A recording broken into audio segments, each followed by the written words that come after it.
பொன்மனச்செம்மல் புரட்சி தலைவர் எம்ஜிஆர் அவர்களையும் இதயம் புரட்சி தலைவி அம்மா தெய்வத்தை வணங்கி மிக சிறப்பாக எழுச்சியாக மதுரை மாநகரமே குலுங்குகின்ற அளவிற்கு மக்கள் வெள்ளம் கடல் போல் காட்சியளிக்கின்றது. விளையும் பெயர் முளையிலே தெரியும் சொல்லுவாங்க. வெற்றி உங்களுடைய முக மலர்ச்சியிலிருந்தே தெரிகிறது. மதுரை நாடாளுமன்ற தொகுதியினுடைய தேர்தல் பிரச்சார கூட்ட நிகழ்ச்சியிலே முன்னிலை உரையாற்றிய தலைமை தாங்கி உரையாற்றிய முன்னாள் அமைச்சர், கழக அமைப்பு செயலாளர், சட்டமன்ற உறுப்பினர் அண்ணன் திரு செல்லூர் கே ராஜு அவர்களே, இந்த நிகழ்ச்சியிலே கலந்து கொண்டு சிறப்பித்துக் கொண்டிருக்கின்ற கழக துணை பொதுச் செயலாளர் முன்னாள் அமைச்சர் அண்ணன் நத்தம் விஸ்வநாதன் அவர்களே, மாவட்ட செயலாளர், கழக அமைப்பு செயலாளர், எம்எல்ஏ அறிவிச்சவர் திரு வி ராஜன் செல்லப்பா அவர்களே, சட்டமன்ற எதிர்க்கட்சி தலைவர், அம்மா பேரவை செயலாளர், சட்டப்பேரவை உறுப்பினர் அருமை சகோதரர் உதயகுமார் அவர்களே, முன்னாள் அமைச்சர், கழக அமைப்பு செயலாளர் அறிவு சகோதரர் திரு கே டி ராஜேந்திர பாலாஜி அவர்களே, கழக தகவல் தொழில்நுட்ப பிரிவினுடைய செயலாளர் திரு வி ராஜ் சத்தியன் அவர்களே, அனைத்துலக எம்ஜிஆர் மன்ற துணைச் செயலாளர் திரு எம் எஸ் பாண்டியன் அவர்களே, கழக புரட்சித் தலைவர் பேரவை இணைச் செயலாளர் திரு கே முகில் அவர்களே, சட்டமன்ற உறுப்பினர் அருமை சகோதரர் திரு பி பெரிய புல்லான் என்கிற செல்வம் அவர்களே, முன்னாள் எம்எல்ஏ திரு தமிழரசு அவர்களே, முன்னாள் எம்எல்ஏ திரு ஆர் அண்ணாதுரை அவர்களே, முன்னாள் எம்எல்ஏ திரு எஸ் சரவணன் அவர்களே, முன்னாள் எம்எல்ஏ திரு பொன்னம்பலம் அவர்களே, திரு எம் எஸ் பாண்டியன் அவர்களே, மற்றும் இந்த விளம்பரத்தாரில் 2 பக்கம் அடித்து கொடுத்துருக்குறாங்க. இந்த பெயர் குறிப்பிட்டதாக அறிவிச்சவால் எண்ணிக்கொள்ள வேண்டும் என்று அன்போடு இந்த நேரத்தில் கேட்டுக்கிறேன். கால நேரம் அதிகமாகிவிட்ட காரணத்தினால பெயர் குறிப்பிட்டதாக தாங்கள் கருதி கொள்ள வேண்டும் என்று அன்போடு கேட்டு, கூட்டணியுடைய கட்சி தலைவர்கள்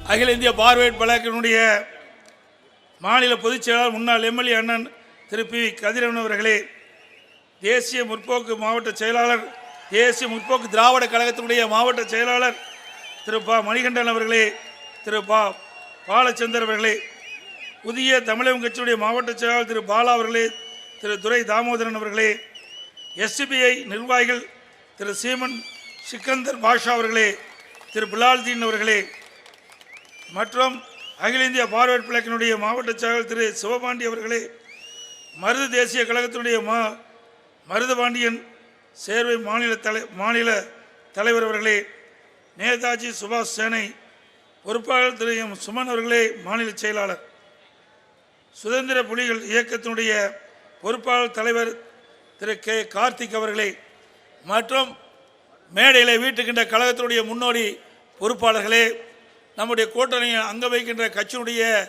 நிர்வாகிகளே, இந்த தேர்தல் பிரச்சார கூட்ட நிகழ்ச்சியிலே கலந்து கொண்டு சிறப்பித்துக் கொண்டிருக்கின்ற பெரியோர்களே, தாய்மார்களே, மாவட்ட கழகத்தினுடைய நிர்வாகிகளே, சார்புமன்ற மாவட்ட பொறுப்பாளர்களே, பகுதி கழக செயலாளர்களே, வட்டக்கழக செயலாளர்களே,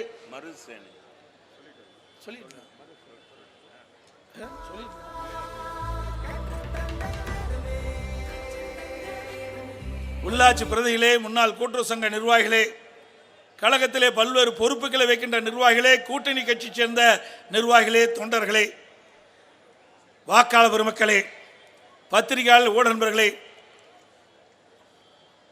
மதுரை நாடாளுமன்ற தொகுதியினுடைய அனைத்து இந்திய அண்ணா திராவிட முன்னேற்ற கழகத்துடைய வெற்றி வேட்பாளர் அருமை சகோதரர் டாக்டர் பி சரவணன் அவர்களே, நம்முடைய வெற்றி வேட்பாளர் டாக்டர் பி சரவணன் அவர்கள் திறமையானவர், மக்களுடைய பிரச்சனை நன்கு அறிந்து அதை நிறைவேற்றக்கூடிய தகுதியான வேட்பாளர் நம்முடைய வேட்பாளர். மருத்துவர், சிறந்த மருத்துவர், மக்களிடத்தில் எளிமையாக பழகக்கூடியவர், உங்களுடைய குரலை நாடாளுமன்றத்திலே ஒலிக்கக்கூடிய திறமையான வேட்பாளர், நல்ல பண்பாளர். அப்படிப்பட்ட அற்புதமான வேட்பாளரை நம் கூட்டணி சார்பாக கழகத்தினுடைய வெற்றி வேட்பாளராக மதுரை நாடாளுமன்ற தொகுதியிலே நிறுத்தப்பட்டிருக்கின்றார். அவருக்கு இரட்டை சின்னத்திலே வாக்களித்து அவரை வெற்றி பெற செய்யுங்கள். நம்முடைய சின்னம் பொன்மனச்செம்மல் புரட்சி தலைவர் எம்ஜிஆருடைய சின்னம், அம்மாவின் சின்னம். வாக்களிப்பீர் இரட்டலைக்கே என்று கூறி இன்றைய தினம் மதுரை என்று சொன்னாலே அது அதிமுக கோட்டை. இந்த கோட்டையில் எவராலும் நுழைய முடியாது. இது எக்கு கோட்டை, மதுரை எக்கு கோட்டை. அப்படிப்பட்ட எக்கு கோட்டையிலே நம்முடைய வெற்றி வேட்பாளர் டாக்டர் சரவணன் அவர்களை நிறுத்தப்பட்டிருக்கின்றோம். அவருக்கு உங்களுடைய பொன்னான வாக்குகளை இரட்டலை சின்னத்திலே வாக்களித்து அவரை வெற்றி பெற செய்ய வேண்டும். நாளை முதல் ஏற்கனவே நீங்கள் தேர்தல் பணியை துவக்கிட்டீங்க. இன்னும் வேகமாக துரிதமாக செயல்பட வேண்டும். எருமை போல தேனீக்கிளை போல நம்ம கழக நிர்வாகிகள் தொண்டர்கள் வாக்காளர் பெருமக்களை சந்தித்து வாக்கு சேகரித்து நமக்கு விழக்கூடிய வாக்குகள் சிந்தாமல் சிதறாமல் ஒரு வாக்கு கூட விடுபடாமல் அத்தனையும் இரட்டலைக்கு பதிவு செய்ய வேண்டும். நீ அந்த வேலை நாட்கள் குறைவாக இருக்கின்றது. ஏப்ரல் 19ஆம் தேதி தேர்தல் நாள். அந்த தேர்தல் நாளில் நாம் வெற்றி பெற வேண்டும் என்று சொன்னால் கடுமையாக உழைக்க வேண்டும். ஏனென்று சொன்னால் திமுகவே தில்லுமுள்ளுன்னு உண்டு. திமுக தில்லுமுள்ளு கட்சி, எத்தனையோ தில்லுமுள்ளு செய்வாங்க. அதையெல்லாம் முறியடிக்க வேண்டும். இப்போ கூட்டணி வேட்பாளர் தான் நிறுத்தப்பட்டிருக்கிறாங்க. அப்படிப்பட்ட வேட்பாளர் எப்படி உங்களுக்கு தெரியும்? 5 ஆண்டு காலம் இந்த மதுரை மாநகர மக்களுக்கு என்ன செஞ்சாங்க? இந்த நாடாளுமன்ற தொகுதியில் இருக்கின்ற மக்களுக்கு என்ன செஞ்சாங்க? இந்த மதுரை நாடாளுமன்ற தொகுதி 6 சட்டமன்ற உறுப்பினர் உள்ளடக்கிய தொகுதி. இதில் இந்த நாடாளுமன்ற உறுப்பினர் 19 நின்று வெற்றி பெற்றார். இன்னைக்கு 24. 5 ஆண்டு காலம் உருண்டி ஓடி போச்சு. இந்த 5 ஆண்டு காலத்தில் இந்த மக்களுக்கு என்ன நன்மை செஞ்சார் சொல்லுங்க பார்க்கலாம். ஏதாவது செஞ்சிருக்காருங்களா? ஒன்றுமே இல்லை. அதனால தான் உங்களுடைய நாடாளுமன்ற கண்டா சொல்லுங்கன்னு சொன்னாங்க. அது என்னப்பா எழுதுனீங்க?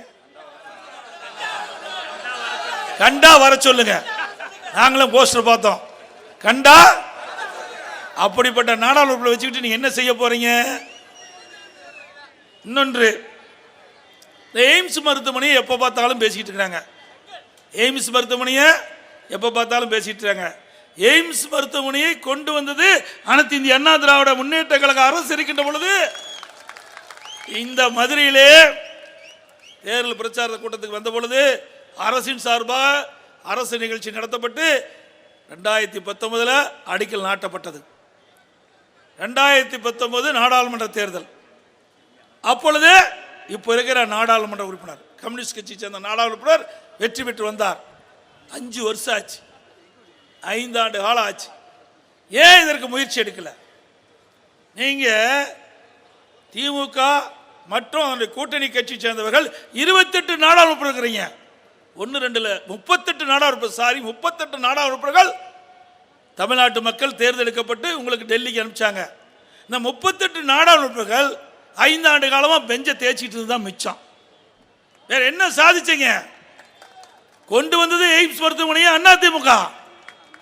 அதை நிறைவேற்ற வேண்டிய கடமை வெற்றி பெற்ற நாடாளுமன்ற கடமை. அதுக்கு தானே இங்க ஓட்டு போட்டு மக்கள் உங்களை வெற்றி பெற்று டெல்லிக்கு அனுப்பிச்சாங்க நாடாளுமன்றத்துக்கு. நீங்க திமுகவும் திமுக கூட்டணியில் அங்க வைக்கின்ற நாடாளுமன்றங்களும் நீங்க நாடாளுமன்றத்தில் பேசி அழுத்தம் கொடுத்திருந்தா இந்நேரம் எய்ம்ஸ் மருத்துவமனை கட்டி முடிக்கப்பட்டு பயன்பாட்டுக்கு வந்திருக்கும். செய்யலையே. மீண்டும் அவரே நிற்கிறார். அவருக்கு ஓட்டு போட்டு ஜெயிச்சு வந்து என்ன பிரயோஜனம்? ஏற்கனவே 5 ஆண்டு காலம் வீணடித்து விட்டார். நாடாளுமன்றத்தை பெஞ்சை தேய்ச்சதுதான் 5 வருடத்தில் மிச்சம். மீண்டும் அவர்களுக்கு வாக்களித்து அதனால் மக்கள் என்ன நன்மை பெற போறாங்க? அனைத்து இந்திய அண்ணா திராவிட முன்னேற்ற கழக நாடாளுமன்ற இருந்தாங்க. 2014 தேர்ந்தெடுத்தோம். 19 வரைக்கும் இருந்தாங்க. காவிரி நதி பிரச்சனை வந்ததுங்க. உச்ச நீதிமன்ற தீர்ப்பை மத்திய அரசு நிறைவேற்றுவதில் காலதாமதம் செஞ்சாங்க. உடனடியாக நம்முடைய நாடாளுமன்றங்கள் 22 நாட்கள் நாடாளுமன்றத்தில் ஒத்தி வைத்து சாதனை படைத்த கட்சி அதிமுக கட்சி. அதிமுக நாடாளுமன்ற அழுத்தம் கொடுத்த நாடாளுமன்றத்தில் அதன் விளைவாக மத்திய அரசு பணிந்து உச்சநீதிமன்ற தீர்ப்பின் அடிப்படையில் காவிரி மேலாண்மை ஆணையம், காவிரி நீர் முறைப்படுத்த குழு அமைக்கப்பட்டது. இது நம்முடைய வெற்றி. நாம் கொடுத்த அழுத்தம் மத்திய அரசாங்கத்துக்கு. நாம் கொண்டு வந்த எய்ம்ஸ் மருத்துவமனையை 5 ஆண்டு காலம் இன்னும் நிறைவேற்றல. இங்க செங்கலை தூக்கிட்டு சுத்தி என்னங்க பிரயோஜனம்? இங்க செங்கலை காட்டிக்கிட்டே இருக்கிற ஒருத்தர் செங்கலை தூக்கி காட்டிக்கிட்டே இருக்கார். நான் இதை பத்தி பேசுனா உங்களுக்கு ஏன் இவ்வளவு அக்கறைக்கிறாரு? உங்களுக்கு ஏன் அக்கறைக்கிறார்? அக்கறை இருக்குது. ஏன்னா நாட்டு மக்கள் உங்க கட்சிக்கு தாங்க 38 நாடாளுமன்ற கொடுத்தாங்க கூட்டணிக்கு. இந்த 38 நாடாளுமன்றம் மத்தியில் அழுத்தம் கொடுத்திருந்தா 38 பேரும் செங்கலை கூட்டி அங்க கொண்டு போய் காட்டுங்களேன். இங்க ரோட்ல காட்டுறதுக்கு பதிலாக திரு உதயநிதி ஸ்டாலின் அவர்களே, உங்களுடைய நாடாளுமன்றம், உங்களுடைய கூட்டணி கட்சி நாடாளுமன்றம் 38 பேர் நீங்க கொடுக்குற செங்கலை தூக்கிட்டு போய் நாடாளுமன்றத்தில் காட்டுங்க, நாடாளுமன்றத்தில் பேசுங்க. 2019 அடிக்கல் நாட்டப்பட்டது. ஏன் இது வரைக்கும் நிதி ஒதுக்கல? ஏன் இந்த திட்டத்தை ஆரம்பிக்கலன்னு அங்க போய் இந்த செங்கலை காட்டி அழுத்தம் கொடுத்திருந்தீங்களா?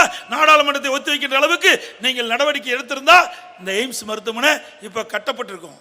செய்ய தவறிட்டீங்களே. அதுக்கு தில்லு திராணி வேணுங்க. அது அதிமுக கொண்டுதான் இருக்குது. மற்ற கட்சி எதுக்குமே இல்லை.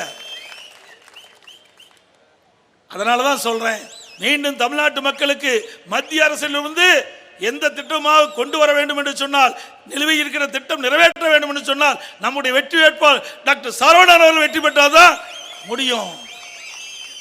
அவர் மட்டுமல்ல, நாமும் நம் கூட்டணி சார்பாக தமிழ்நாட்டில் 39 நாடாளுமன்ற வேட்பாளர் நிறுத்தப்பட்டிருக்கிறோம். பாண்டிச்சேரி 1 40 நாடாளுமன்ற வேட்பாளர் நிறுத்தப்பட்டிருக்கிறோம். இந்த 40 பேர் வெற்றி பெற்று வருகின்ற பொழுது தமிழ்நாட்டு மக்களுக்கு தேவையான திட்டங்களை நாடாளுமன்றத்தை அழுத்தம் கொடுத்து தில்லு திரேணியோடு நாடாளுமன்றத்தில் பேசி மக்களுடைய குரல் நாடாளுமன்றத்தில் ஒலித்து அந்த திட்டத்தை பெறுகின்ற திராணி நம்ம கட்சிக்கு இருக்குது, நம்ம கூட்டணி கட்சிக்கு இருக்குது. ஆனா திமுகவுக்கு இல்லை, திமுக கூட்டணிக்கும் இல்லை.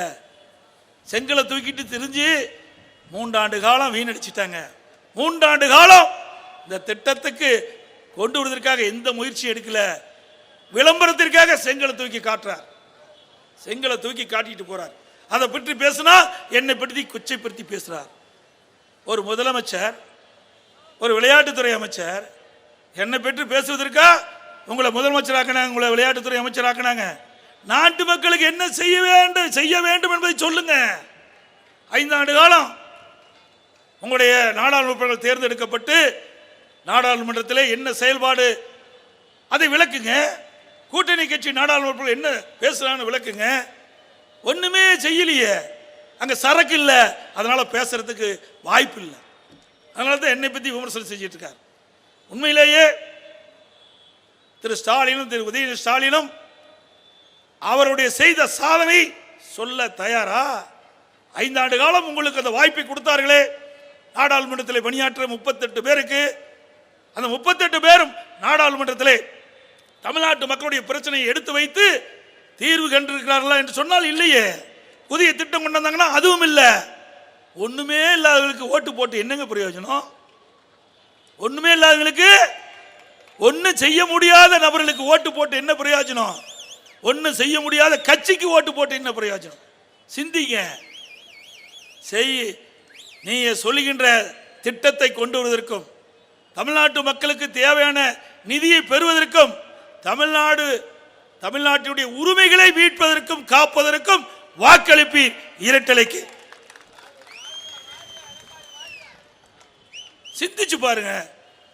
நாங்க ஓட்டு வாங்குறதுக்காக இதை பேசல. உண்மையிலேயே ஒரு நாடாளுமன்றம் வெற்றி பெற்று வந்தா மக்களுடைய பிரச்சனை தீர்க்க வேணும். அந்த எண்ணமே அவர்களுக்கு கிடையாது. ஆட்சி அதிகாரத்துக்கு வர வேணும். திமுக குடும்பத்தை சேர்ந்தவர்கள் மத்தியிலும் ஆட்சி அதிகாரத்தில் இருக்கணும், மாநிலத்தில் அதிகாரி இருக்கணும். 2 பக்கம் அதிகாரம் இருந்தா கொள்ளையடிக்க வசதியா போச்சு. அதுதான் அவருடைய எண்ணம். ஓட்டு போட்ட மக்களுக்கு நன்மை செய்ய வேண்டும் என்ற எண்ணம் திமுக தலைவருக்கு கிடையாது. திமுக திரு கருணாநிதி குடும்பத்துக்கும் கிடையாது. அவர் காலத்திலும் கிடையாது, திரு ஸ்டாலின் காலத்திலும் கிடையாது. கடந்த காலத்தில் திமுக 5 ஆண்டு காலம் பாரதிய ஜனதா கூட்டணி அமைச்சு போட்டியிட்டு வெற்றி பெற்று பாரதிய ஜனதா கட்சியுடைய அமைச்சரவையில் 5 ஆண்டு காலம் அமைச்சராக இருந்தாங்க. 5 ஆண்டு காலம் அமைச்சராக இருந்தாங்க. இன்றைக்கு முரசொலி மாறன் அவர்கள் நோய்வாய்ப்பட்டு 1 வருடம் அவர் ஹோமோ ஸ்டேஜில் இருந்தார். அப்போ கூட இலாக்கால அமைச்சராக இருந்தார். பாரதிய ஜனதா கட்சி பாரதிய ஜனதா அமைச்சரவையிலே இலாக்கால அமைச்சராக திரு முரசொலி மாறன் இருந்தார்கள். உடனே அப்படியே குரங்கு தான் மரத்துக்கு மறந்தாகும், அது மாதிரி உடனே காங்கிரஸுக்கு கூட்டணி அமைச்சு அங்க 5 வருஷம் ஆட்சியில் இருந்தீங்க. ஆக இது 10 ஆண்டு, ஏற்கனவே 2 ஆண்டு, 12 ஆண்டுகள் மத்தியிலே ஆட்சி அதிகாரத்தில் இருந்த ஒரு கட்சி திமுக கட்சி. 12 ஆண்டுகள் தமிழ்நாட்டு மக்களுக்கு தேவையான திட்டங்களை பெற்று தந்தீர்களா?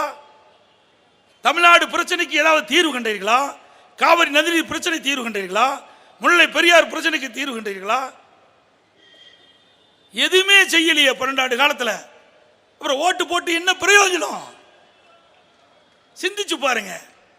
மத்தியிலே ஆட்சி அதிகாரம் இருக்கும் போதே மத்தியில பாரதிய ஜனதா கட்சியிலே அமைச்சராக இருந்தாங்க, காங்கிரஸ் கட்சியிலே அமைச்சராக இருந்தாங்க.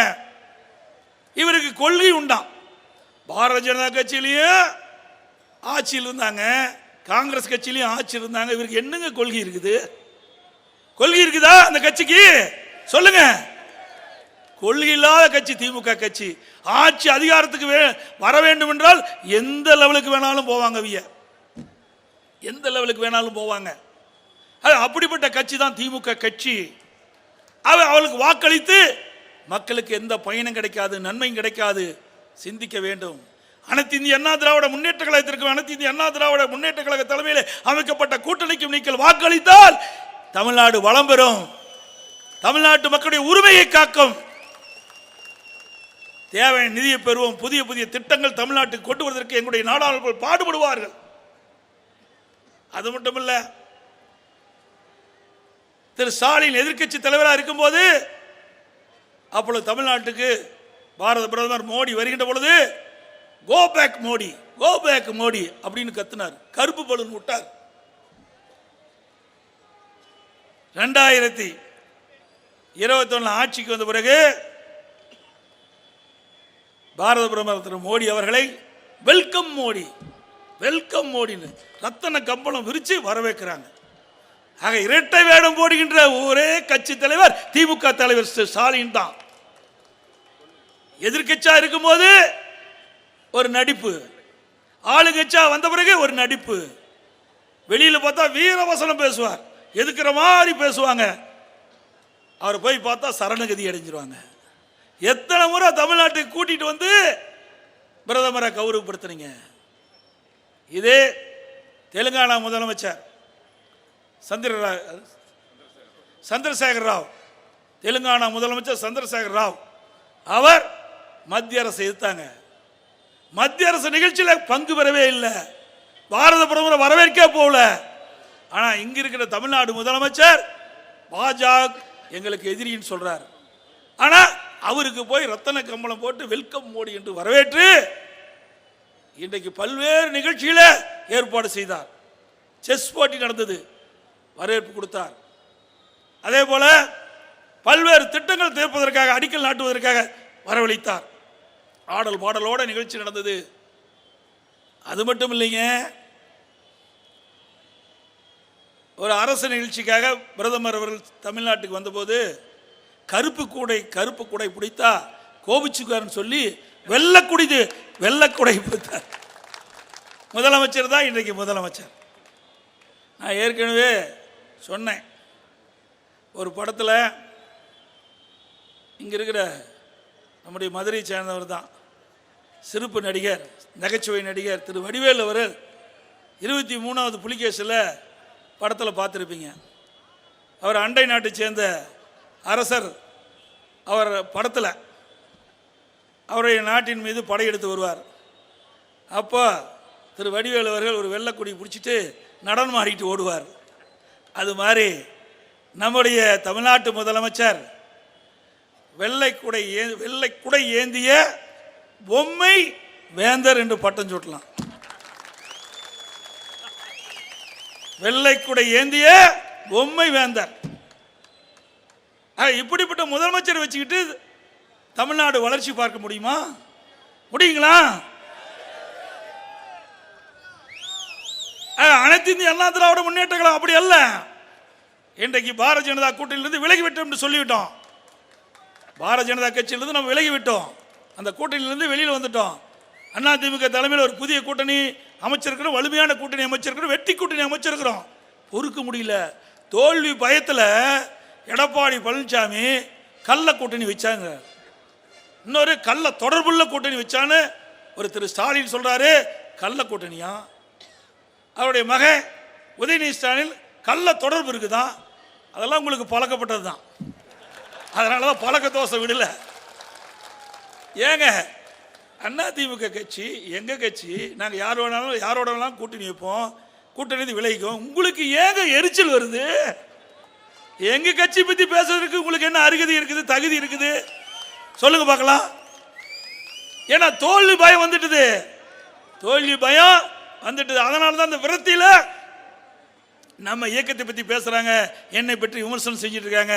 திரு ஸ்டாலின் அவர்களே, அனைத்து இந்திய அண்ணா திராவிட முன்னேற்ற கழகம் எங்களுடைய கூட்டணியும் பாண்டிச்சேரி உட்பட 40 நாடாளுமன்றம் வெற்றி பெறும். விளவங்கோடு சட்டமன்ற இடைத்தேர்தலில் வெற்றி பெறுவோம். ஏன்னா உங்களுடைய நடுக்கத்திலிருந்து எங்களுக்கு தெரியுது, உங்களுடைய பேச்சிலிருந்து தெரியுது. அது மட்டுமல்ல, இன்றைக்கு ஸ்டாலின் 2021 சட்டமன்ற தேர்தலில் 520 அறிவிப்புகளை வெளியிட்டார். நிறைவேற்ற போறோம், எப்படியோ ஆட்சிக்கு வரணும் அப்படின்னு சொல்லி புத்தக வடியில் 520 அறிவிப்புகளை வாரி இறைச்சாரு. 520 அறிவிப்புகளை இந்த 3 ஆண்டுல 10% கூட நிறைவேற்றலைங்க. 10% அறிவிப்பு கூட திமுக தலைவர் ஸ்டாலின் அவர்கள் திமுக கட்சியின் சார்பாக தேர்தல் அறிக்கையில் குறிப்பிட்டவாறு 10% கூட நிறைவேற்றல. இன்றைக்கு நிறைவேற்றப்படாத ஒரு சில அறிவிப்புகள் இந்த நேரத்தில் குறிப்பிட விரும்புகிறேன்.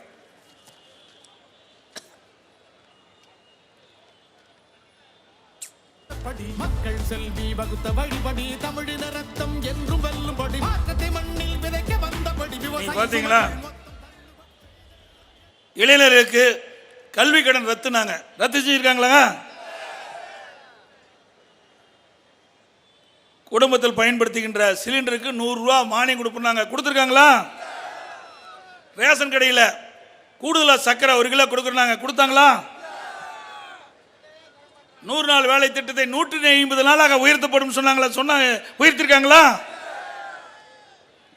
அது மட்டும் இல்ல, பெட்ரோல் டீசல் விலை தேர்தல் நேரத்தில் திரு ஸ்டாலின் சொன்ன, ஆட்சிக்கு வந்த உடனே பெட்ரோல் டீசல் குறைக்கப்படணும். பெட்ரோலுக்கு மட்டும் 3 ரூபா குறைச்சிருக்காங்க. அவர்கள் கொடுக்கப்பட்ட வாக்குறுதிப்படி 5 ரூபா குறைக்கணும், குறைக்கல, 3 ரூபா தான் குறைச்சாங்க. டீசலில் குறைச்சிருக்காங்களா? 4 ரூபா குறைக்குன்னு சொன்னாங்க, இது வரைக்கும் குறைக்கல. இப்படி நீட் தேர்வு ரத்துன்னு சொன்னாங்க, ரத்து பண்ணியிருக்காங்களா? நீங்க பார்த்தீங்கன்னா அவருடைய அறிவிப்பில் 2019 நீட் தேர்வு ரத்து செய்யும் சொன்னாங்க. 2021 சட்டமன்ற பொது தேர்தல் போதும் தேர்தல் அறிக்கையில் நீட் தேர்வு ரத்து சொன்னாங்க. இப்போ 2024 நீட் தேர்வு ரத்து. எங்க எப்படியெல்லாம் மக்களை ஏமாற்று பாருங்க. நீட் தேர்வை கொண்டு வந்தது காங்கிரசும் திமுகவும். 2010 மத்தியில் காங்கிரஸ் ஆட்சி, அப்பொழுது மத்தியில் திமுக அமைச்சராக இடம்பெற்றிருந்தாங்க. மத்திய சுகாதாரத்துறை இணை அமைச்சர் திரு காந்தி செல்வன் அமைச்சராக இருந்தார். குலாம் நபி ஆசாத் அவர் காங்கிரஸ் கட்சியினுடைய சுகாதாரத்துறை அமைச்சராக இருந்தார். 2 பேரும் அமைச்சராக இருந்த காலத்தில் தான் அந்த நீட் தேர்வு வருவதற்கு ஆரம்பம். 2010 டிசம்பர் 21 தான் notification. Medical council of India notification விட்டுருக்கிறாங்க. 2010 டிசம்பர் 21 நீட் தேர்வை அறிவித்தது மத்திய அரசாங்கமும் திமுக அங்கம் வைத்த அரசாங்கம் தான் நீட் தேர்வை கொண்டு வந்தாங்க. ஆனால் நீட் தேர்வு ரத்து செய்யும் சொல்லி பொய்யான அறிக்கை விட்டு மக்களை குழப்பி அரசியல் ஆதாயம் தேடுகின்ற கட்சி திமுக கட்சி, காங்கிரஸ் கட்சி. ஆனால் அனைத்து இந்திய அண்ணா திராவிட முன்னேற்ற கழகம் நீட் தேர்வு ரத்து செய்வதற்கு பல்வேறு முயற்சி எடுத்தோம். ஆனால் நீதிமன்றத்தின் மூலமாக நிறைவேறவில்லை. இப்பொழுது இருக்கின்ற காங்கிரஸ் கட்சி, அப்பொழுது திரு சிதம்பரத்தினுடைய மனைவி நளினி சிதம்பரம் அவர்கள் நீட் தேர்வுக்கு எதிராக நீதிமன்றத்தில் ஆஜரானாங்க. அப்பொழுது வாதாடி நீட் தேர்வு ரத்துக்கு எதிர்ப்பாக ஒரு தீர்ப்பை பெற்றுட்டாங்க. அதனால் நீட் தேர்வு கொண்டு வர வேண்டிய நிலைமைக்கு தள்ளிட்டோம். இன்றைய வரைக்கும் நீட் தேர்வு ரத்து செய்ய வேண்டும் என்ற நிலைப்பாட்டிலே அதிமுக தொடர்ந்து இருக்கிறது. அதற்கு மாறாக அரசு பள்ளியை படித்த மாணவ செல்வங்கள் 3,80,000 பேர் அரசு பள்ளியை படிக்கிறார்கள். கிட்டத்தட்ட 41% பேர் அரசு பள்ளியை படிக்கின்ற ஏழை எளிய ஒடுக்கப்பட்ட நசுக்கப்பட்ட தாழ்த்தப்பட்ட மக்கள் அரசு பள்ளியை படிக்கிறார்கள். அப்படி அரசு பள்ளியை படிக்கின்ற மாணவர்களுக்கு அந்த நீட் தேர்வில் மற்றவரோடு போட்டி போட்டு அதிக மதிப்பெண் வாங்கி டாக்டராக போக முடியல, எம்பிபிஎஸ்க்கு போக முடியல, பல் டாக்டராக போக முடியல. நானும் அரசாங்க பள்ளியிலே படித்தவன். ஆகவே அந்த கஷ்டம் எனக்கு தெரிஞ்சுது. வசதி படித்த குடும்பத்தில் பிறந்த மாணவ மாணவி எம்பிபிஎஸ்க்கு போகிறாங்க, மருத்துவக் கல்வி படிக்க போகிறாங்க, பல் மருத்துவக் கல்வி படிக்க போகிறாங்க. சாதாரண ஏழை குடும்பத்தில் பிறந்தவர்கள் இரவென்றும் பகலென்றும் பாராமல் உழைக்கின்றார்கள், அடித்தட்டிலே வாழ்கிறார்கள். அவர் வேலைக்கு சென்றால்தான் அவர் வீட்டிலே அடுப்பெரியும். அப்படிப்பட்ட கடைக்கோட்டில் இருக்கின்ற பெற்றெடுத்த மாணவ மாணவிகளும் மருத்துவக் கல்வி பயில வேண்டும், பல் மருத்துவராக வேண்டும். அதை நான் சிந்தித்தேன். என்னுடைய அரசு வழக்கறிஞரை சந்தித்து அவர்கள் சட்டம் இயற்றுவதற்கு ஏதாவது தடை இருக்குதா என்று கேட்டேன். இல்லை, இதுக்கு தடையெல்லாம் இல்லை, நாம் கொண்டு வரலாம் அப்படின்னு சொல்லி ஓய்வு பெற்ற நீதிபதி அவர்களை நியமித்து அவர்கள் மூலமாக 7.5% இடஒதுக்கீடை கொண்டு வந்து சட்டம் இயற்றப்பட்டு அமல்படுத்தப்பட்டு இன்றைய தினம் ஏழை குடும்பத்தில் பிறந்த மாணவ மாணவிகள் 2160 பேர் பல் மருத்துவராக எம்பிபிஎஸ் மருத்துவர்களாக படிக்கக்கூடிய வாய்ப்பை நாங்கள் உருவாக்கி தந்தோம். அது மட்டும் இல்லை, அந்த 7.5% உள் இடஒதுக்கீட்டு இடம் கிடைத்தவர்கள் ஏழ்மையானவர்கள். அப்படிப்பட்ட ஏழ்மை குடும்பத்தில் பிறந்தவர்களுக்கு இந்த இடஒதுக்கீட்டின் மூலமாக மருத்துவ கல்வி படிக்க இடம் கிடைத்தாலும் கல்வி கட்டணம் கட்ட வேணும், மருத்துவ கல்வி கட்டணம் கட்ட வேணும். அந்த வாய்ப்பு இல்லை. என்னிடத்தில் முறையிட்டார்கள். நான் அரசு அதிகாரிகளை அழைத்து, நிதித்துறை செயலாளரை அழைத்து இதுக்கு ஏதாவது ஏற்பாடு செய்யணும்னு சொன்னேன். செய்யலாங்கன்னாரு. அந்த ஏழை மாணவர்கள் 7.5% உள் இடஒதுக்கீட்டில் இடம் கிடைச்ச மாணவர்களுக்கு அந்த மருத்துவ கல்வி கட்டணத்தை அரசாங்கமே செலுத்தும் என்ற அறிவிப்பை கொடுத்து அரசாங்கமே செலுத்தும். ₹1 செலவு இல்லாமல் அந்த ஏழை குடும்பத்தில் பிறந்த மாணவ மாணவிகள் இன்னைக்கு எம்பிபிஎஸ் டாக்டரா படிச்சுட்டு இருக்கிறாங்க, மருத்துவராக படிச்சுட்டு இருக்காங்க. இதுதான் திரு ஸ்டாலின் சாதனை. நாங்கள் சாதனை சொல்லி ஓட்டு கேட்கிறோம். உங்களால் ஒரு சாதனையே சொல்லி ஓட்டு கேட்க முடியுமா? அனைத்து இந்திய அண்ணா திராவிட முன்னேற்ற கழக ஆட்சியில் கொண்டு வரப்பட்ட திட்டங்கள் முடிவுற்ற பணிகளை ரிப்பன் கட் பண்ணுறது தான் உங்க வேலை. வேற என்ன செஞ்சிருக்கிறீங்க? ஸ்டிக்கர் ஒட்டி அழகா கட் பண்ணிட்டு இருக்கார். வேற என்ன செஞ்சீங்க? இந்த மதுரையில், மதுரை மாநகரத்தில் ஐயா அப்பா பேர் வரணும், அதுக்காக ஒரு நூலகத்தை கட்டி திறந்துட்டு போயிட்டார். வேற என்ன திட்டத்தை கொண்டாந்தீங்க? நாங்கள் நிறைய திட்டத்தை கொண்டாந்தோம். கடைசியாக நான் அந்த திட்டத்தெல்லாம் சொல்கிறேன். ஏன்னு சொன்னால், மக்களிடத்தில் வாக்கு சேகரிக்கின்ற பொழுது ஒரு அரசாங்கம் என்னென்ன திட்டத்தை கொண்டு வந்து அதனால் இந்த நாடாளுமன்ற தொகுதியில் இருக்கின்ற மக்களுக்கு என்ன நன்மை கிடைத்தது என்பதை நாங்கள் நெஞ்சை நிமித்தி சொல்கிறோம். உங்களால் நெஞ்சை நிமித்தி சொல்ல முடியுமா? 3 ஆண்டு திராவிட முன்னேற்ற கழக ஆட்சி உங்களுக்கு வாய்ப்பை கொடுத்திருக்கின்றார்கள். இந்த 3 ஆண்டு காலத்தில் நீங்கள் என்ன இந்த நாட்டு மக்களுக்கு செய்தீர்கள்? அதனால் மக்கள் என்ன நன்மை பெற்றார்கள், பலன் பெற்றார்கள்? தகரியமா சொல்ல முடியுமா? இல்லையே. சரக்கு இருந்தால் தானே சொல்ல முடியும். சட்டில் இருந்தால் தானே ஆப்பையில் வரும். ஒன்றுமே கிடையாது. அது மட்டும் இல்லை, எல்லா துறையிலும் ஊழல். ஊழல் இல்லாத துறையே கிடையாது. எல்லா துறையும் ஊழல் நிறைந்த துறையை தான் பார்க்க முடியுது. இன்னைக்கு பார்த்தீங்கன்னா ஊழல் செய்வதிலே முதலிடம்,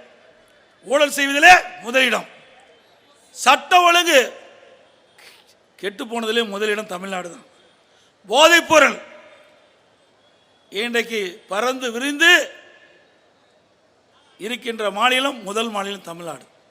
அதோட இந்தியாவிலேயே கடன் வாங்குவதிலே முதல் மாநிலம் தமிழ்நாடு தான். அந்த பெருமை ஸ்டாலின் தான் சேரும்.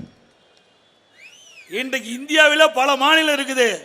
எல்லா மாநிலத்தை விடையும் அதிகமாக கடன் வாங்கினதுல முதல் மாநிலம் தமிழ்நாடுங்க. கொஞ்சம் நஞ்சம் கடன் வாங்கல, 3 லட்சம் கோடி கடன் வாங்கி வச்சிருக்காரு. 3 லட்சம் கோடி 3 வருஷத்துல 3 லட்சம் கோடி. எஞ்சி இதில் 2 வருஷம் இருக்குது. இன்னும் 2 லட்சம் கோடி வாங்கிடுவார். 6 லட்சம் கோடி கடன் ஆகிட்டுது. நீ நினைப்பீங்க அவர் கடன் வாங்கினா நமக்கு என்ன போகுதுன்னு. எல்லாம் உங்கள் தலையில் தாங்க வந்து வெடியும். வரி மேல வரி போட்டு உங்ககிட்ட இருந்து வசூல் பண்ணி தான் அந்த கடனை கட்ட முடியும். வேற எந்த வழியில கட்ட முடியும்? சிந்திச்சு பாருங்க. கடன் மேல கடனை வாங்கி இந்த அரசாங்கம் ஒரு மோசமான அரசாங்கமா இன்றைக்கு இந்தியாவில் பார்க்கப்படுகிறது. அனைத்து இந்திய அண்ணா திராவிட முன்னேற்ற கழகம் ஆட்சியில் இருக்கிறது 10 ஆண்டு காலம் ஆட்சி செய்தோம். 2011 மாண்புமிகு புரட்சி தலைவர் அம்மா தமிழகத்தினுடைய முதலமைச்சர் பொறுப்பேற்கும் போது 1,14,000 கோடி கடன். 10 ஆண்டு காலம் ஆட்சி செய்தோம்.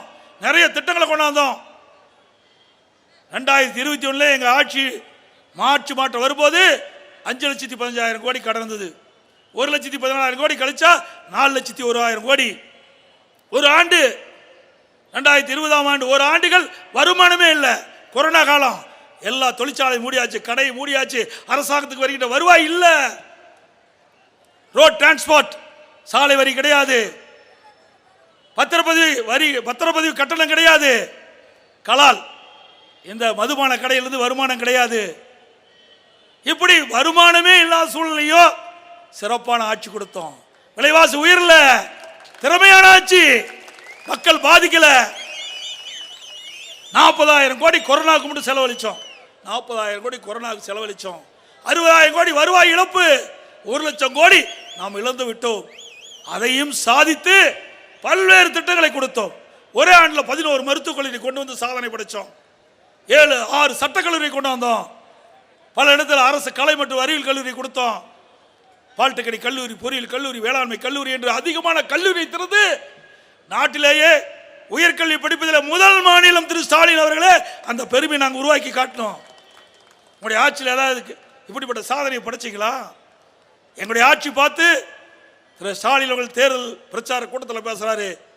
கடந்த அண்ணா திமுக 10 ஆண்டு கால ஆட்சியில் இருண்ட ஆட்சின்னு சொல்றாரு. இதுவா இருண்ட ஆட்சி? அனைத்து இந்திய அண்ணா திராவிட முன்னேற்ற கழக ஆட்சி பொற்கால ஆட்சி என்று மக்கள் பேசுகிறாங்க. பொன்னான திட்டங்கள் நிறைய கொடுத்தோம்.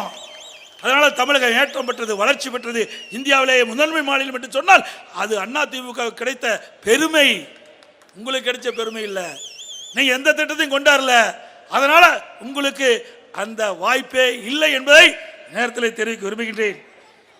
அது மட்டும் இல்ல, இன்றைக்கு எதுக்கு எடுத்தாலும் குழு ஒரு திட்டத்தை அறிவிப்பார், ஒரு குழுவை போட்டுவார். இதுவரைக்கும் திராவிட முன்னேற்ற கழக ஆட்சி, திராவிட மாடல் ஆட்சின்னு சொல்லிக்கின்ற திரு ஸ்டாலின் தலைமையில் இருக்கின்ற ஆட்சி 52 குழு போட்டிருக்குது. 52 குழு போட்டாச்சுங்க. ஏற்கனவே ஒவ்வொரு துறைக்கும் ஒரு ஐஏஎஸ் அதிகாரி இருக்கிறார், துறை செயலாளர் இருக்கிறாங்க. அவர்கள் இருக்கின்ற பொழுது எதுக்கு ஒரு குழு போடணும்? குழு போட்டால் அதோட முடிஞ்சு போச்சு. குழு போட்டால் அந்த திட்டம் அதோட முடிஞ்சு போச்சு. குழு அரசாங்கம், திமுக அரசாங்கம் இல்லை, அது குழு அரசாங்கம். திராவிட மாடல் ஆட்சியில் தான் இதை பார்க்க முடியும், வேற எந்த ஆட்சியிலையும் பார்க்க முடியாது. ஆக 52 குழு போட்டு அந்த குழு இது வரைக்கும் என்ன செஞ்சது? எதுவுமே இல்லை. இன்னொன்னே இருக்குது. இங்க இருக்கிற நிதி அமைச்சர் பழனிவேல் தியாகராஜன் இருக்கார், அவர் நிதி அமைச்சராக இருந்தார். அதுக்கு ஒரு குழு போட்டாங்க. நிதி மேலாண்மை சரி செய்வதற்காக ஒரு குழு போட்டாங்க. அந்த குழு போட்ட பிறகுதான் 3,00,000 கோடி கடன் வாங்கியிருக்காங்க. கடன் வாங்குறதுக்காக ஒரு குழு போட்ட ஒரே அரசாங்கம் திமுக அரசாங்கம் தாங்க, வேற எந்த அரசாங்கமும் இல்லை. இப்படி குழு மேல குழு போட்டு மக்களை ஏமாற்றி நாடகம் ஆடுகின்ற கட்சி திமுக கட்சி, திமுக அரசாங்கம். அது மட்டும் இல்லை, இன்று இங்கே இருக்கின்ற இந்த மண்ணில் மைந்தரா இருக்கிறார் திரு பழனிவேல் தியாகராஜன், அவர் நிதி அமைச்சராக இருந்தார். அவர் ஒரு ஆடியோவில் பேசுறாரு.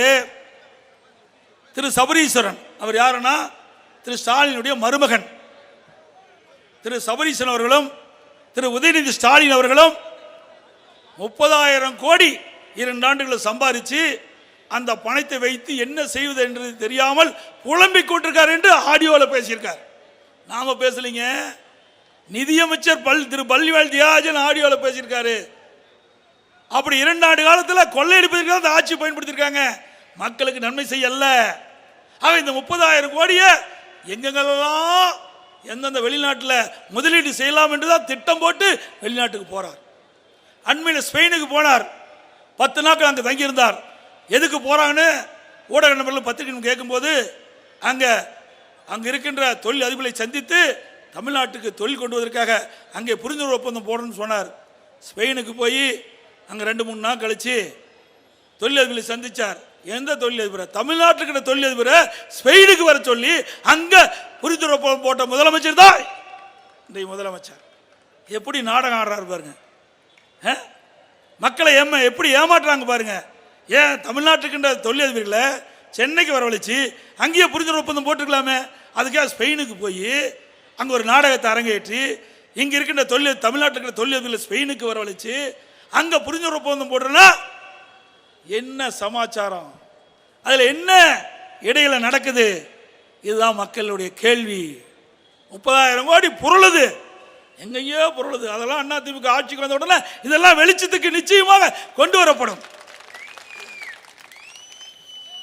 அதே போல அனைத்து இந்திய அண்ணா திராவிட முன்னேற்ற கழக நிர்வாகிகள் மீது, தொண்டர்கள் மீது, தகவல் தொழில்நுட்ப நிர்வாகிகள் மீது, முன்னாள் அமைச்சர்கள் மீது பொய் வழக்கு போடுவது, மிரட்டுவது, அதிமுக நிர்வாகிகளை வழக்கு போட்டால் அந்த கட்சியை முடக்கலான்னு ஒரு எண்ணம்.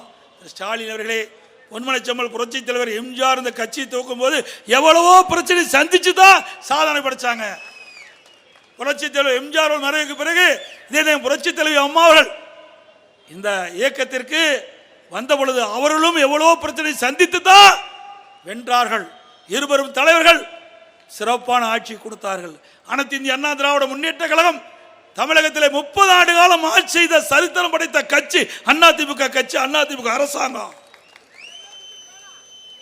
பொன்விழா கண்ட கட்சியை மிரட்டி பார்க்குறீங்க. ஒன்று நடக்கா. ஸ்டாலின் அவர்களே, நான் 4 ஆண்டு காலம் நான் முதலமைச்சர் ஆட்சி செஞ்சேன். மேலே வைக்கின்றவர்களாம் அமைச்சராக இருந்தாங்க. நாங்கள் நினைச்சிருந்தா உங்கள் மீது எவ்வளோ வழக்கில் போடப்பட்டிருக்கோம். நிறைய ஊழல் புரிஞ்சிருக்கிறீங்க. எங்களுக்கு அந்த வேலை அல்ல.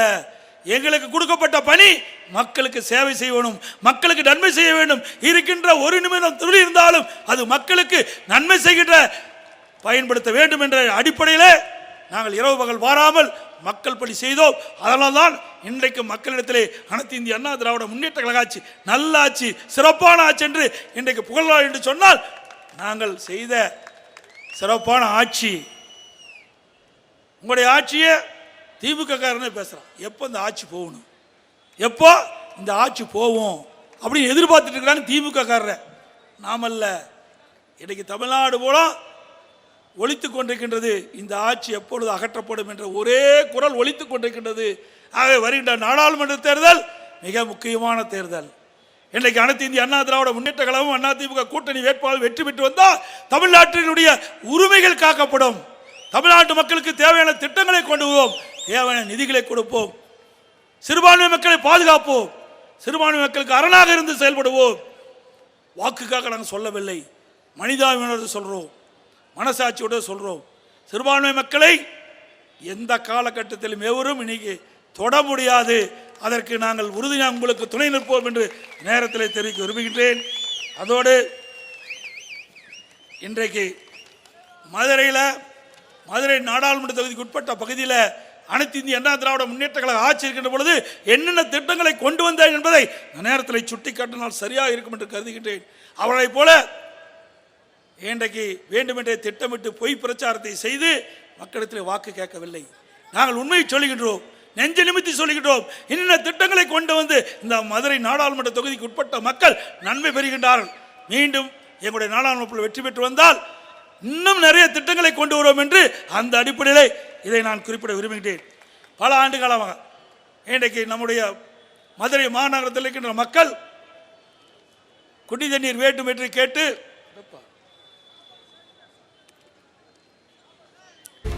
கோரிக்கை வைத்துக் கொண்டிருந்தார்கள்.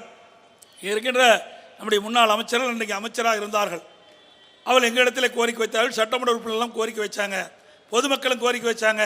நீண்ட காலமாக நம்முடைய மதுரை மாநகர மக்களுக்கு பாதுகாக்கப்பட்ட தண்ணீர் வேண்டும் என்று சொன்னார்கள். அந்த அடிப்படையிலே சுமார் 1800 கோடி மதிப்பீட்டில் லோயர் கேம்ப் முதல் மதுரை வரை இரும்பு குழாய்கள் அமைக்கப்பட்டு அந்த பணிகள்லாம் முடிக்கின்ற தருவாய் முடிக்கப்பட்டது. அது எப்படி அற்புதமான திட்டத்தை கொண்டு வந்தோம். அதோட அரசு ராஜாஜி மருத்துவமனை 250 கோடியில் பல்வேறு சிறப்பு மருத்துவமனையாக தரம் உயர்த்தியிருக்கிறோம். மதுரை காமராஜர் பல்கலைக்கழகம் அருகில் உயர்மட்ட சாலை அமைக்கப்பட்டது. பெரியார் பேருந்து நிலையத்தில் புதிய கட்டணம் கட்டி கொடுக்கப்பட்டிருக்குது. 34 கோடி மதிப்பீட்டில் சட்டக்கல்லூரி கட்டணம் கட்டி கொடுக்கப்பட்டிருக்குது. 27 கிலோமீட்டரில் இந்த போக்குவரத்து நெரிசல் இல்லாத ஒரு பகுதியாக இந்த மதுரை மாநகரத்துக்குள்ள போக்குவரத்து நெரிசல் அதிகமாக இருக்குது. அந்த போக்குவரத்து நெரிசலை குறைப்பதற்காக சுற்றுச்சாலை 27 கிலோமீட்டர் அமைச்சு கொடுத்துருக்குறோம். வைகை ஆற்றின் குறுக்கு உயர்மட்ட பாலம் கட்டி கொடுத்துருக்கோம். வைகை கரையோரம் அங்கே சுவர் கட்டி அழகாக சாலை அமைச்சிருக்கேன் 2 பக்கத்துலேயும். இன்னைக்கு அதில் தான் வந்தேன். சிறப்பாக இருக்குது, போக்குவரத்து நெரிசலாக இருக்குது. காலவாசல் அருகே உயர்மட்ட பாலம் 58 கோடி. மதுரை நகரப்பகுதியில் 2 தடுப்பணை 20 கோடியில் கட்டி கொடுத்துருக்குறோம். பாண்டி கோயில் அருகே உயர்மட்ட பாலம் 50 கோடி. மதுரை ரத்த சாலை 7.5 கிலோமீட்டர் அனைத்து இந்திய அண்ணா திராவிட முன்னேற்ற கழக அரசு இருக்கும்போது அங்கே இருக்கின்ற தரவழி போக்குவரத்து அமைச்சர்கிட்ட அழுத்தம் கொடுத்து அந்த திட்டத்தை வாங்கி கொடுத்துருக்குறோம். மதுரை நகர் வடக்கு பகுதியில் பாதாள சாக்கடை பணிகள் செஞ்சிருக்கிறோம். 35 கோடியில் உலக தமிழ்ச்சங்கம் கட்டப்பட்டது. 3 மாவடி முதல் ஆணையூர் வரை சாலை விரிவாக்கம் 50 கோடியில் செஞ்சிருக்கிறோம். உசிலம்பட்டியில் கல்வி தந்தை மூக்கைய தேவர் அவர்களுக்கு வெண்கல சிலை அமைத்து கொடுப்பதற்கு அரசாணை வெளியிட்டது அதிமுக. திருமங்கலம் கள்ளிக்குடியில் மாமன்னர் மருது சகோதரர் அவர்களுக்கு வெண்கல திருவுளை சிலை அமைப்பது கொடுத்தோம். வைகை ஆற்றின் குறுக்கே 2 மேம்பாலங்கள் அம்மா பேர்லையும் தலைவர் பேர்லையும் பெயர் சூட்டிருக்கிறோம். 26 கோடி மதிப்பில் கட்டியிருக்கிறோம். மதுரை ஆட்சி அலுவலகம் கூடுதல் கட்டிடம் கட்டி கொடுத்துருக்கிறோம். பெருங்கமா நல்லூரில் கைரேகை சட்டத்தை எதிர்த்து போராடிய வீர தியாகிகளுக்கு நினைவு மணிமண்டபம் அமைத்து கொடுக்க அரசாணை வெளியிட்டது அதிமுக ஆட்சியில். அதுக்காக 1.25 கோடி நிதி ஒதுக்கீடு செய்தது அம்மாவணி அரசு. அதில் மேலூரில் புதிய கோட்டம் உருவாக்கப்பட்டது. இவ்வளவும் அதிமுக ஆட்சியில் நாங்கள் செய்து காட்டியிருக்கிறோம். அதோட இஸ்லாமிய சகோதரர்களுக்கு அனைத்து இந்திய அண்ணா திராவிட முன்னேற்ற கழக ஆட்சி இருக்கும்போது நிறைய திட்டங்களை கொண்டாந்தோம். 2001ஆம் ஆண்டு இதே புரட்சி தலைவி அம்மாள் தமிழகத்தில் முதலமைச்சராக இருக்கும்போது அந்த இஸ்லாமிய பெருமக்களுடைய கோரிக்கையை ஏற்று ரம்லான் மாதத்தில் பள்ளி வாசலுக்கு நோன்பு கஞ்சி தயாரிக்க விலையெல்லாம் அரிசி வழங்கிய அரசாங்கம் அதிமுக அரசாங்கம். நாகூர் தர்கா சந்தனக்கூடு திருவிழாவிற்கு தேவைப்படும் அனைத்து சந்தன கட்டைகளும் விலையில்லாமல் கொடுத்துட்டு இருக்கிறோம். 2018 வரை ஹஜ் புனித பயணம் மேற்கொள்ள இஸ்லாமிய சகோதரர்களுக்கு மத்திய அரசு மானியமாக வழங்கிட்டு இருந்தது. திடீர்னு அதை நிறுத்திட்டாங்க. நிறுத்தின இஸ்லாமிய சேர்ந்த பெரியவர்கள்லாம் என்னை சந்தித்து அந்த மானியம் தொடர வேண்டும் என்று சொன்னாங்க. அவருடைய கோரிக்கை ஏற்று அப்பொழுதே நிறுத்தப்பட்ட அந்த தொகையை விடுவித்தது அதிமுக அரசாங்கம். அதோடு அந்த தொகை போதாது, கூடுதலாக ஒதுக்க வேண்டும் என்று சொன்னாங்க. 2021 12 கோடி ரூபாய் உயர்த்தி வழங்கிய அரசாங்கம் அதிமுக அரசாங்கம். ஹஜ் புனித பயணம் மேற்கொள்ளும் போது அங்கே இஸ்லாமியர்கள்லாம் சென்னையில் வந்து தங்கி போவாங்க. சென்னையில் தங்கி இடமில்லாத காரணத்தில் அங்கே ஒரு ஹஜ் இல்லம் கட்ட வேண்டும் என்று இஸ்லாமிய பெருமக்கள் கேட்டுக்கொண்டாங்க. அவருடைய கோரிக்கை ஏற்று அம்மாவுடைய அரசு 15 கோடியில் சென்னையில் ஹஜ் இல்லம் கட்டுவதற்கு நடவடிக்கை எடுத்தோம். 2016 முதல் காஜிகளுக்கு மாதந்தோறும் 20,000 ரூபாய் மதிப்புதவி வழங்கப்பட்டது அதிமுக அரசு. உலமாக்கள் மற்றும் மோதினார்களுக்கு ஓய்வூதிய பயணிகள் எண்ணிக்கை 2400 2600 ஆகும். ஓய்வூதியம் 750 3000 உயர்த்தினோம். உலமாக்களுக்கு புதிய 2 சக்கர வாகனங்கள் 25,000 மானியம் கொடுத்தோம். வகுப்பாரியத்திற்கு ஆண்டு நிர்வாக மானியம் மற்றும் பள்ளிவாசல் தர்காக்கள் பழுதுபாக்கல் மற்றும் புனரமைக்க பணிகள் மேற்கொள்ள நிதி ஒதுக்கி செஞ்சோம். அதோட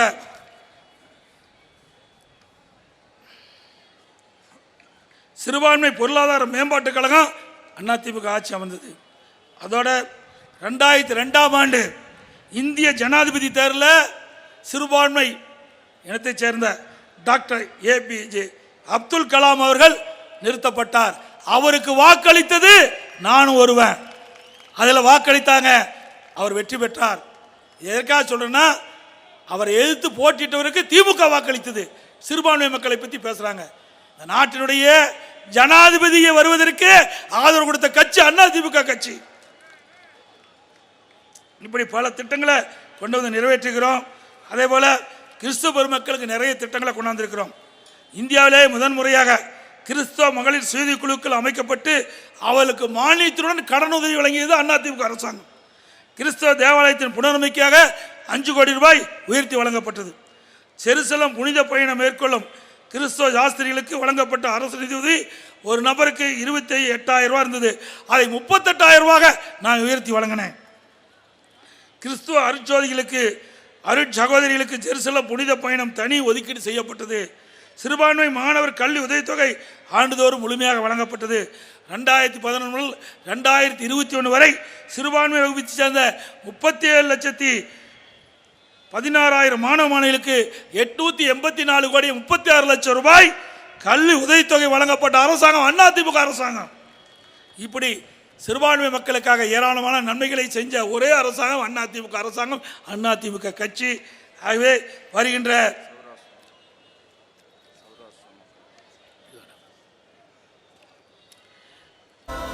நாடாளுமன்ற தேர்தலில் நம்முடைய வெற்றி வேட்பாளர் டாக்டர் சரவணன் அவர்களுக்கு இரட்டை சின்னத்திலே வாக்களித்து வெற்றி பெற செய்யுங்கள். அது மட்டுமல்ல, இந்த பகுதியிலே சௌராஷ்டிரா பெருமக்கள் அதிகமாக வரிக்கிறார்கள். மாநகர பகுதியிலே அவள் கைத்தறி நெசவு தொழிலில் ஈடுபட்டுகின்றார்கள். அனைத்து இந்திய அண்ணா திராவிட முன்னேற்ற கழகம் இருக்கின்ற பொழுது அந்த கைத்தறி தொழில் நசுவடைகின்ற பொழுது அவருக்கு தேவையான உதவிகளை கொடுத்தோம், தேவையான மானியத்தை நாங்கள் விடுவித்தோம். அதனால் அந்த சர்க்கிளிலிருந்து அவர்களை மீட்டெடுத்தோம். அவர்களுக்கு மட்டுமல்ல, அந்த பேரூராட்சி நகராட்சி பகுதியில் வசிக்கின்றவர்களுக்கு பசு வீடுகள் கட்டி கொடுத்தோம். இதெல்லாம் அதிமுக ஆட்சியில் இந்த கைத்தறி நெசவாளர்களுக்கு அதிமுக ஆட்சியில் கொண்டு வரப்பட்ட திட்டம். அவருக்கு நிறைய உதவிகளை செஞ்சோம் அதிமுக ஆட்சியில். ஆகவே அனைத்து இந்திய அண்ணா திராவிட முன்னேற்ற கழக ஆட்சியில் அனைத்து தரப்பு மக்களும் பயன்பெறுகின்ற விதத்தில் திட்டங்களை கொண்டு வந்து அதனால் மக்கள் பயனடைந்தார்கள் என்பதை இந்த நேரத்தில் சுட்டிக்காட்டி நம்முடைய வெற்றி வேட்பாளர் அறிவிச்சவர் டாக்டர் அவர்களுக்கு, டாக்டர் சரவணன் அவர்களுக்கு இரட்டை சின்னத்திலே வாக்களித்து வெற்றி பெற செய்யுங்கள். அவர் வெற்றி பெற்று வந்தால் இந்த மக்களுடைய குரல் நாடாளுமன்றத்தில் ஒலிக்கும். அது மட்டுமல்ல, தமிழ்நாடு, பாண்டிச்சேரி உட்பட 40 இடங்களிலும் நாம் வெற்றி பெறுவோம், நம்முடைய கூட்டணி வெற்றி பெறும் என்று சொல்லி, தமிழர் உரிமை மீட்போம், தமிழர் உரிமை மீட்போம், தமிழர் உரிமை மீட்போம், தமிழ்நாடு காப்போம், தமிழ்நாடு காப்போம், தமிழ்நாடு காப்போம். நான் சொல்ற வார்த்தைகளை திருப்பி சொல்ல வேணும், உரத்த குரலில் சொல்ல வேணும். ஒற்றை விரலால் ஓங்கி அடிப்போம், ஒற்றை விரலால் ஓங்கி அடிப்போம், ஒற்றை விரலால் ஓங்கி அடிப்போம். வாக்களிப்பீர் இரட்டலைக்கு, வாக்களிப்பீர் இரட்டலைக்கு, வாக்களிப்பீர் இரட்டலைக்கு. நன்றி, வணக்கம்.